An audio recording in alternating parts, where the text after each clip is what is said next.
meeshan ciidanka qaatumo oo saaka waxaan jirnay halkaa dhirtaasaan ku jirnay meeshana loogu yimi waa dhirtaa iyo quracantaa wey nagu soo galeen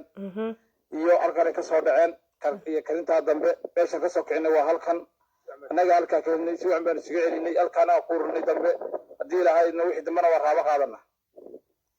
bismillaahi raxmaan raxiim. annagu saaka waxaanu difaaca kaga jiray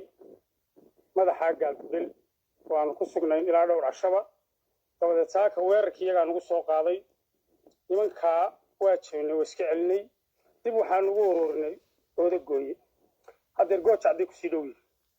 insha allah waa ka saari doonaa gooja haddana goobaha ayadu joogeen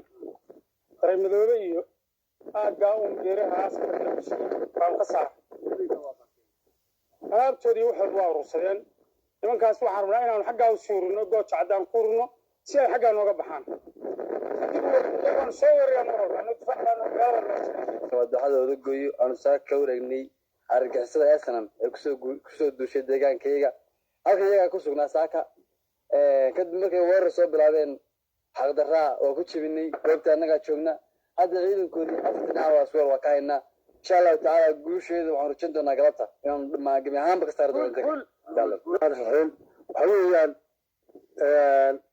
horta weerar cad ayay saaka annaga oo difaaca iyaga xilanay bay nagu soo qaadeen waxa weeyaan alaayo kulli xaal goobtii ay ku sugnaayeen ayaanu annagu ka qabsanay waxa weeyaan markaa goobtii annagaa ku hadnay annagu weerari mayno laakiin waxa weeye magaaladayada iyo deegaankayaga inay uma ogolin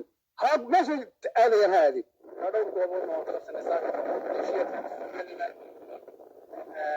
gixisada furkooduna waa lahayo oo annaga baan ugu jiro midadkooduna halkaas yaallaan jab badan baana nimankaa soo gaadhay dadkana wadada soo khalday oo dhega lagu soo saaray gaariyaasha dagaal la aan garanayn diyaarka xumankeeda le ciyaal yarar weeye oo lasoo khalday oo ul lagu soo saaray baabuurta habad marka ka duldhacdana dhagax odhanaya guushoo nooma qaybsana guul baanu gaadhnay goobahaanu qabsana oo gooba fara badan haddana waxaan joognaa barxadahoodii marka haddana waxaa ku haray waa qaniimad weeye inta kalena waa daba joognaa kama harano.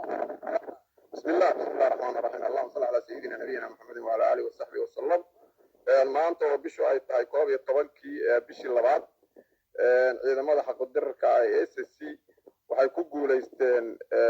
argagixisada SNM inay ka furtaan dhul marabac noqonaya ilaa 8 kilomitir oo afka u